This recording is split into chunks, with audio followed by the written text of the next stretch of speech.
When you guys hear the word indoctrination, what comes to mind? Yell it at me. Go.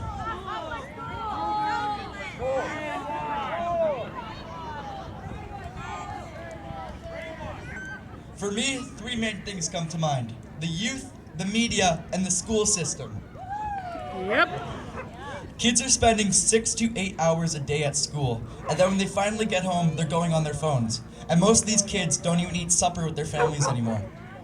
So if these kids are never with their families, who is there to teach them besides the school systems and the media? Right. And I think we all know how left-wing these things are and how much they push it. I'll give an example of how this works. If we had a bathtub filled with blue dye, and all of these students who go through the school system sit in that bathtub, and after years of sitting in that bathtub, they finally come out, what color will their skin be? Blue! Thank you, blue, yes. You see, we can't blame these students for coming out blue because they are not the ones who put themselves in that bathtub. I've been speaking to a group of students for about a year now and just gathering knowledge about what's going on. I'm not going to say their stories, but kind of just say what's happening to them recently. One student I know has had banana peels and other items thrown at her in class just because she can't wear a mask. Wow. Another student has been told she has depression and other symptoms, other mental illnesses like that when she doesn't. And this wasn't coming from an actual medical teacher, this was coming from a gym teacher. Wow.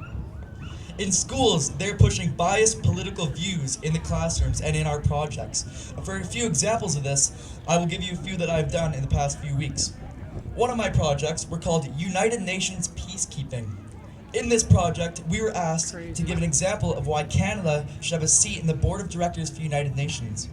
Another question was asked on this project, and we were asked to say everything good that the United Nations has done to stop a war in our world. Or how would I share another bias project that I was recently assigned with? The newest project I was given was called the 30 Signs of Depression. In this project, it was quite simple. They gave us a list of 30 signs of depression, and we were told to choose 5 that we correlate with. Every day we struggle with it. And for all of you who know me, I consider myself to be a pretty happy kid. And I felt that the schools were trying to insinuate that every kid is depressed in some way or another. Wow.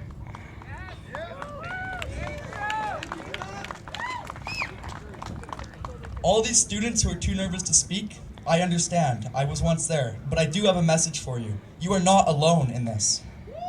Who here have children?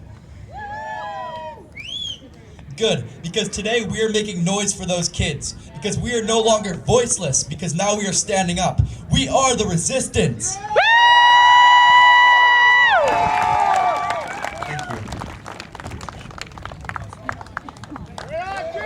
Thank you.